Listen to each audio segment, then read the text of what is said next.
हम कथा सुनाते राम सकल गुण धाम की। हम कथा सुनाते राम सकल गुण धाम की।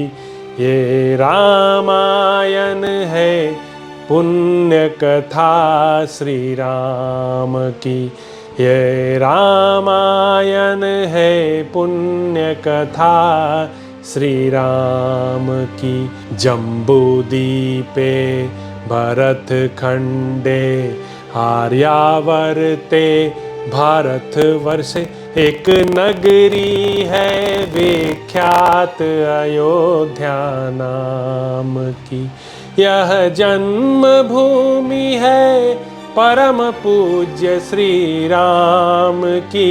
यह जन्म भूमि है परम पूज्य श्री राम की।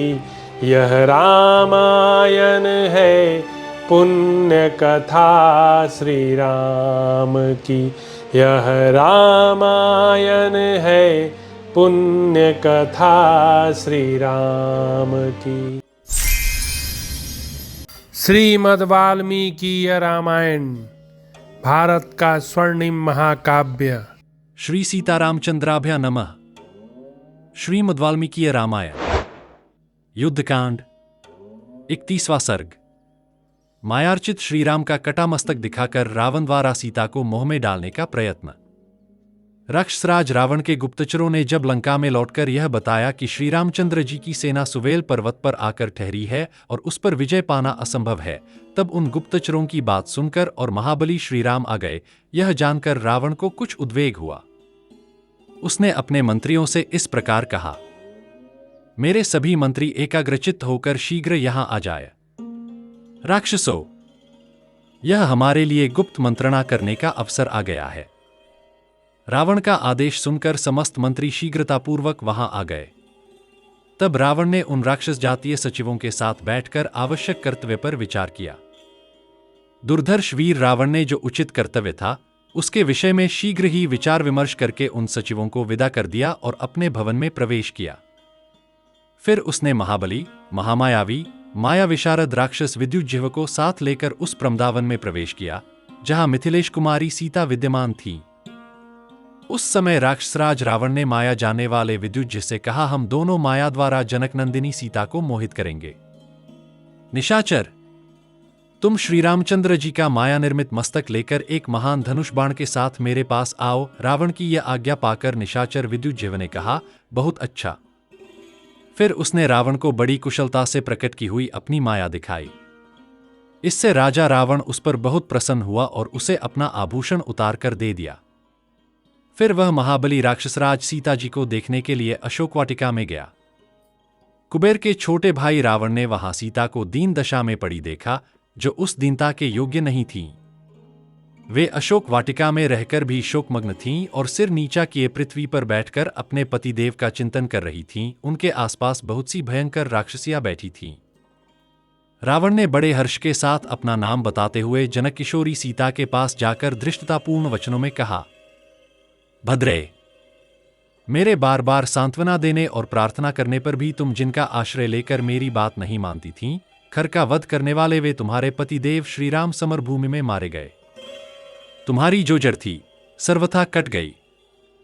तुम्हारे दर्प को मैंने चूर्ण कर दिया। अब अपने ऊपर आए हुए इस संकट से ही विवश होकर तुम स्वयं मेरी भार्या बन जाओगी। मूढ़ सीते, अब यह राम विषयक चिंतन छोड़ दो। उस मरे हुए राम को लेकर क्या करोगी? भद्रे, मेरी सब रानियों की स्वामिनी बन जाओ। मूढ़े, तुम अपने को बड़ी बुद्धिमती समझती थी। तुम्हारा पुण्य बहुत कम हो गया था, इसीलिए ऐसा हुआ है। अब राम के मारे जाने से तुम्हारा जो उनकी प्राप्ति रूप प्रयोजन था वह समाप्त हो गया। सीते, यदि सुनना चाहो तो वृत्रासुर के वध की भयंकर घटना के समान अपने पति के मारे जाने का घोर समाचार सुन लो। कहा जाता है राम मुझे मारने के लिए समुद्र के किनारे तक आए थे। उनके साथ वानरराज सुग्रीव की लाई हुई विशाल सेना भी थी। उस विशाल सेना के द्वारा राम समुद्र के उत्तर तट को दबाकर ठहरे। उस समय सूर्यदेव अस्ताचल को चले गए थे। जब आधी रात हुई, उस समय रास्ते की थकी मांदी सारी सेना सुखपूर्वक सो गई थी। उस अवस्था में वहां पहुंचकर मेरे गुप्तचरों ने पहले तो उसका भली भांति निरीक्षण किया। फिर प्रहस्त के सेनापतित्व में वहां गई हुई मेरी बहुत बड़ी सेना ने रात में, जहां राम और लक्ष्मण थे, उस वानर सेना को नष्ट कर दिया। उस समय राक्षसों ने पट्टिश, परिघ, चक्र, रिष्टि, दंड, बड़े बड़े आयुध, बाणों के समूह, त्रिशूल, चमकीले कूट और मुदगर, डंडे, तोमर, प्रास तथा मूसल उठा उठाकर वानरों पर प्रहार किया था। तदंतर शत्रुओं को मथ डालने वाले प्रहस्त ने, जिसके हाथ खूब सधे हुए हैं, बहुत बड़ी तलवार हाथ में लेकर उससे बिना किसी रुकावट के राम का मस्तक काट डाला। फिर अकस्मात उछलकर उसने विभीषण को पकड़ लिया और वानर सैनिकों सहित लक्ष्मण को विभिन्न दिशाओं में भाग जाने को विवश किया।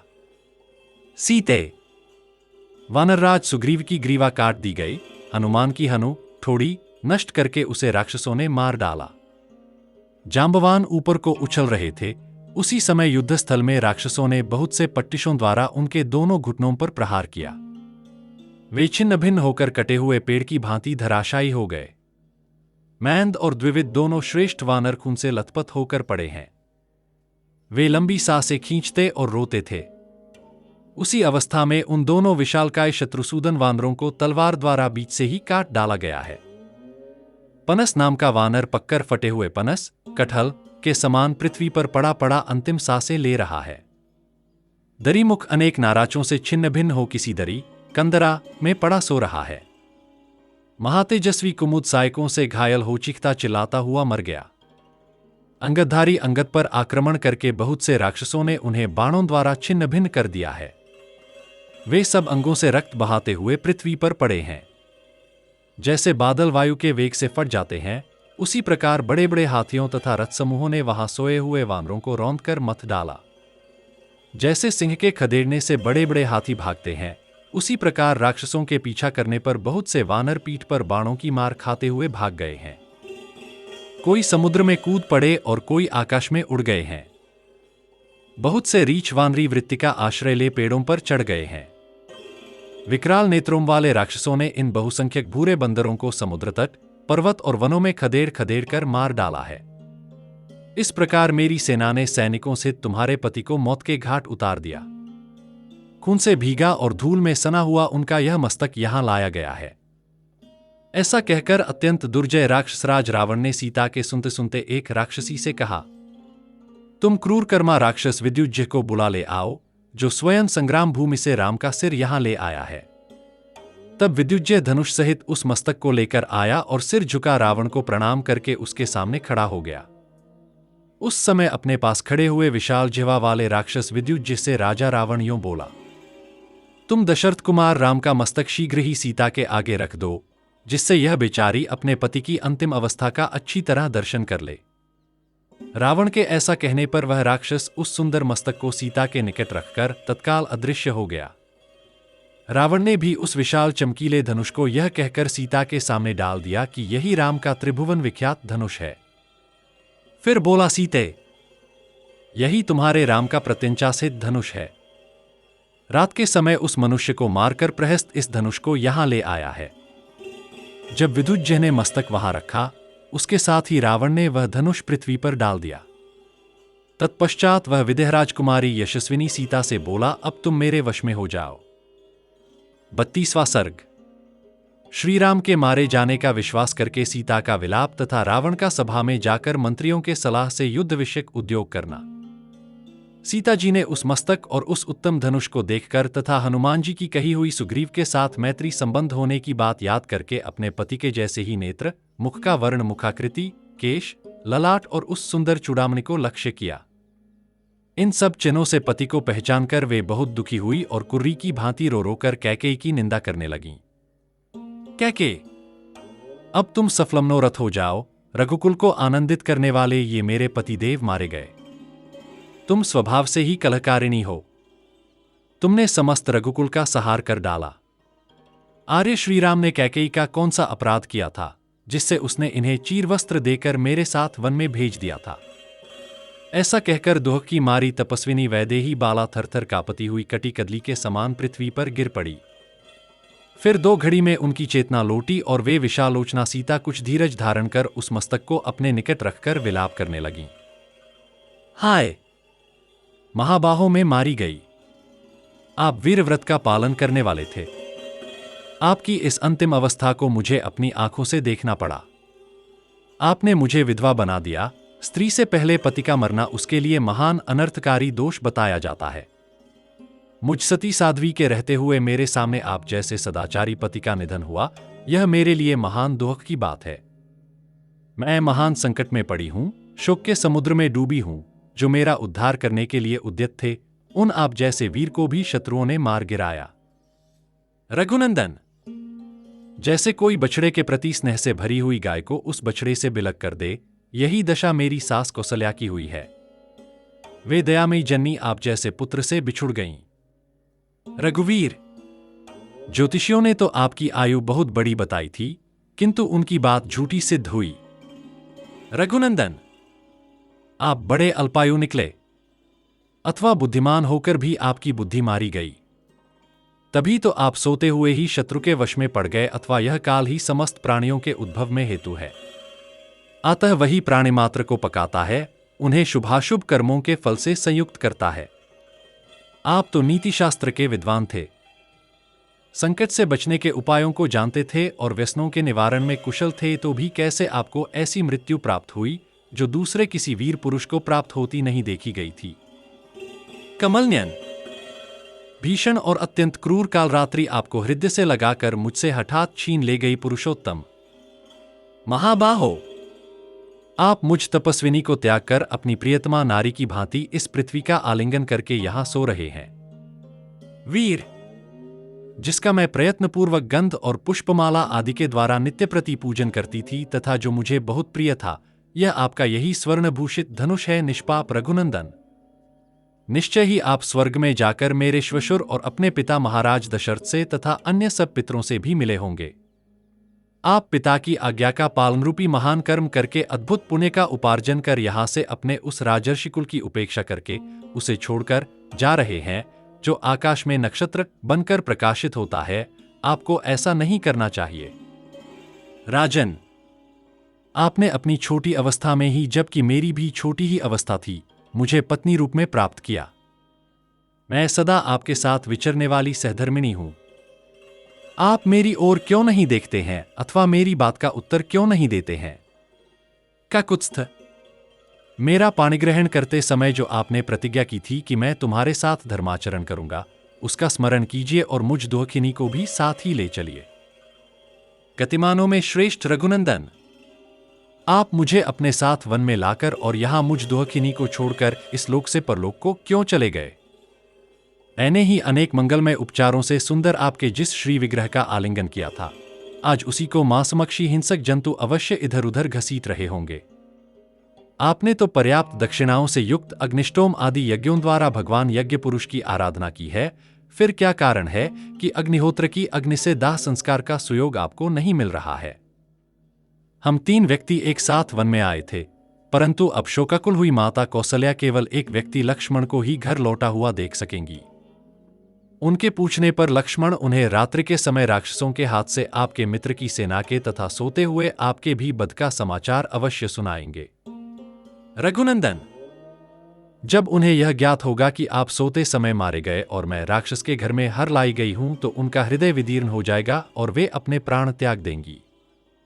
हाय, मुझ अनाय के लिए निष्पाप राजकुमार श्रीराम, जो महान पराक्रमी थे, समुद्रलंघन जैसा महान कर्म करके भी गाय की खुरी के बराबर जल में डूब गए, बिना युद्ध किए सोते समय मारे गए। हाय, दशरथ नंदन श्रीराम मुझ जैसी कुलकलंगिनी नारी को मोहवश ब्याह लाए। पत्नी ही आर्यपुत्र श्रीराम के लिए मृत्यु रूप बन गई। जिनके यहां सब लोग याचक बनकर आते थे एवं सभी अतिथि जिन्हें प्रिय थे, उन्हीं श्रीराम की पत्नी होकर जो मैं आज शोक कर रही हूं, इससे जान पड़ता है कि मैंने दूसरे जन्म में निश्चय ही उत्तम दान धर्म में बाधा डाली थी। रावण, मुझे भी श्रीराम के शव के ऊपर रखकर मेरा वध करा डालो। इस प्रकार पति को पत्नी से मिला दो, यह उत्तम कल्याणकारी कार्य है, इसे अवश्य करो। रावण, मेरे सिर से पति के सिर का और मेरे शरीर से उनके शरीर का संयोग करा दो। इस प्रकार मैं अपने महात्मा पति की गति का ही अनुसरण करूंगी। इस प्रकार दुख से संतप्त हुरी विशालोचना जनकनंदिनी सीता पति के मस्तक तथा धनुष को देखने और विलाप करने लगीं। जब सीता इस तरह विलाप कर रही थीं, उसी समय वहां रावण की सेना का एक राक्षस हाथ जोड़े हुए अपने स्वामी के पास आया। उसने आर्यपुत्र महाराज की जय हो कहकर रावण का अभिवादन किया और उसे प्रसन्न करके यह सूचना दी कि सेनापति प्रहस्त पधारे हैं। प्रभो, सब मंत्रियों के साथ प्रहस्त महाराज की सेवा में उपस्थित हुए हैं। वे आपका दर्शन करना चाहते हैं, इसीलिए उन्होंने मुझे यहां भेजा है। क्षमाशील महाराज, निश्चय ही कोई अत्यंत आवश्यक राजकीय कार्य आ पड़ा है, अतः आप उन्हें दर्शन देने का कष्ट करें। राक्षस की कही हुई यह बात सुनकर दशग्रीव रावण अशोक वाटिका छोड़कर मंत्रियों से मिलने के लिए चला गया। उसने मंत्रियों से अपने सारे कृत्य का समर्थन कराया और श्री रामचंद्र जी के पराक्रम का पता लगाकर सभा भवन में प्रवेश करके वह प्रस्तुत कार्य की व्यवस्था करने लगा। रावण के वहां से निकलते ही वह सिर और उत्तम धनुष दोनों अदृश्य हो गए। राक्षसराज रावण ने अपने उन भयानक मंत्रियों के साथ बैठकर राम के प्रति किए जाने वाले तत्कालोचित कर्तव्य का निश्चय किया। फिर राक्षसराज रावण ने पास ही खड़े हुए अपने हितैषी सेनापतियों से इस प्रकार समयानुकूल बात कही। तुम सब लोग शीघ्र ही इंडे से पीट पीट कर धांसा बजाते हुए समस्त सैनिकों को एकत्र करो, परंतु उन्हें इसका कारण नहीं बताना चाहिए। तब दूतों ने तथास्तु कहकर रावण की आज्ञा स्वीकार की और उसी समय सहसा विशाल सेना को एकत्र कर दिया। फिर युद्ध की अभिलाषा रखने वाले अपने स्वामी को यह सूचना दी कि सारी सेना आ गई। इस प्रकार श्री वाल्मीकि निर्मित आर्ष रामायण आदि काव्य के युद्धकांड में 32वां सर्ग पूरा हुआ। हम कथा सुनाते राम सकल गुण धाम की, हम कथा सुनाते राम सकल गुण धाम की। ये रामायण है पुण्य कथा श्री राम की, ये रामायण है पुण्य कथा श्री राम की। जम्बूदीपे भरत खंडे आर्यावर्ते भारत वर्षे एक नगरी है विख्यात अयोध्या नाम की। यह जन्म भूमि है परम पूज्य श्री राम की, यह जन्म भूमि है परम पूज्य श्री राम की। यह रामायण है पुण्य कथा श्री राम की, यह रामायण है पुण्य कथा श्री राम की।